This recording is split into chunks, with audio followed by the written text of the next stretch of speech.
Welcome to the occupied West Bank. We're in the Palestinian village of Beita. The tear gas has begun unusually early today. These scenes have become a weekly ritual. Palestinians holding a small demonstration after Friday prayers. Israeli soldiers firing tear gas down at them. Palestinians have been protesting like this for years and years, but if anything, the situation for them on the ground is only getting more and more difficult. The Israeli army becoming more and more uncompromising, particularly since October the 7th. At times, the Israelis shoot live bullets. More than a dozen people have been killed around Beita in the past few years, since demonstrations against a new nearby Israeli settlement began. And the settlers here, they stole our land. And every Friday we come here just to pray peacefully. But they don't want even this. They don't want this. They shoot us, as you know, as you see. We leave Beita and head to the settlement they're protesting against. The International Court of Justice has said that all Israeli settlements in the occupied West Bank should be dismantled. If anything, they're actually expanding more rapidly than ever before. We're on our way now to Eviatar, which is one of the newest ones. Named after a settler killed by Palestinians nearby, Eviatar was founded by ultra-hardline activists who see themselves as pioneers on land promised to them by God. The outpost was initially even considered illegal under Israeli law, but it was recognized by the state last month, along with several others. Israel's far-right finance minister visited to congratulate Eviatar's residents. Bezalel Smotrich, himself a settler, is spearheading efforts to fully annex the West Bank. For the settlers constructing these ramshackle homes, they're reclaiming a Jewish ancestral and spiritual homeland and protecting it. At the moment we're 15, we can be 20 by the end of the summer. Malkiel is Eviatar's head of security. But the settlements that you're building here, they make a Palestinian state, a two-state solution, impossible practically, but I guess that's part of the aim. Well, right? I'll ask you, if you have a Palestinian state here, who will protect Tel Aviv from being rocketed? Well, the army. Apparently, the army. The army? Well, as long as we hear the army here. If you take the Palestinians seriously and you take the Hamas seriously and you hear what they're saying, they're talking about from the river to the sea. That's effectively your slogan. From the river to the sea should be all Israel. Well, it was. It was much more, actually. Around 700,000 settlers now live in the occupied West Bank and East Jerusalem, most in large enclaves like this.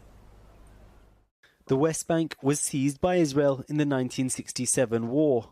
Internationally, it's all considered to be Palestinian land, key to any future Palestinian state. Since the 1990s, more urban areas have been partially controlled by the Palestinian Authority, the rest by the Israeli military. But the territory is now dotted with Israeli settlements widely considered illegal.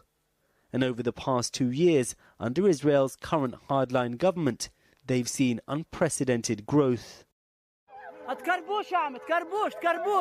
Emboldened by allies in the heart of Israel's government, violence by settlers targeting Palestinians has been rising sharply. This was an attack earlier this month where homes and cars were set alight and one man killed. But the settlers see themselves as the victims. Stabbing and shooting attacks by Palestinians had been growing more frequent even before October the 7th. And with the occupation entrenched and deadly Israeli army raids ramping up, grassroots support in the West Bank for Hamas is soaring. There's no other rhetoric or discourse coming either from Israel, from the US, from the UK, from Europe, that will actually push a solution to the conflict here. So at the end, even if you're not radical or you're moderate. Resistance comes as that solution. And that's why Hamas now has a lot of popularity in the West Bank. And the growing support for Hamas, Israelis would see that as a major security concern. Again, that's the problem with Israel, is that it creates a problem and then, accuses you of supporting Hamas. Hamas is just a new variant of an old tradition in Palestine. How do we solve the problem of losing our land? How do we solve the problem of military occupation? Several thousand Israeli settlers once occupied parts of Gaza. But to their fury, they were forced out by their own army close to 2 decades ago as it withdrew from the territory. Now some see the current war as a chance to finally move back. We're in a small tent site not far from the border with Gaza. It might look like a bohemian summer camp, complete with family-friendly activities. But this is an unabashed radical fringe, backed ideologically by senior far-right members of government, that believes Gaza is Jewish land. On Yosef's neck, a tattoo of a banned extremist group. For him, the death and destruction wrought in Gaza represents an opportunity to take it over. אני ישנתי בלילה בלי סק"ש ולא בתוך אוהל. תנאי שטח. אנחנו מבינים שעם כל החום והזבובים והכל, כשניכנס לעזה, בעזרת השם, יהיה הרבה יותר קשה מבחינת תנאי השטח. אז פה זה רק הכנה קטנה. In the camp, the orange colour of the movement flies high. Some soldiers fighting in Gaza have posted photos online with the flag too, though Israel's leadership insists there's no prospect of re-establishing the settlements. Ariel believes it will happen and hopes to be amongst the first to move to Gaza. She came to Israel 7 years ago from Texas. The idea of you coming from America to here, settling in potentially in Gaza, kicking Palestinians out, a lot of people would see that as settler colonialism.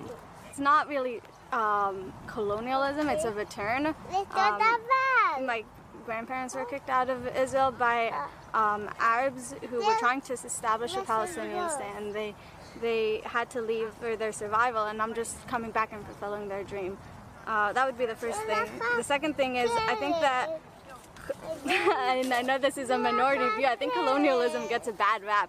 Like genocide is bad, but colonizing places that are genocidal and they have bad ideology, it's good to come in and correct their views. What do you think should happen to the people who are already in Gaza? So I think that there's a couple of possibilities. The one that I think is the most realistic is we got to ask other countries for help. I know that Spain was willing to take a couple of million. I know Russia said they would take a couple of thousand. To a lot of people, that would sound like you're advocating for ethnic cleansing? I don't think so, because Palestinian isn't an ethnicity, it's an ideology, and it's an ideology that says that they want Jews dead, and so we want them as far away from Jews as possible. The would-be settlers take us to the Erez crossing. It used to be the gateway into Gaza. The area has been closed off by Israeli soldiers, but the group is waved through.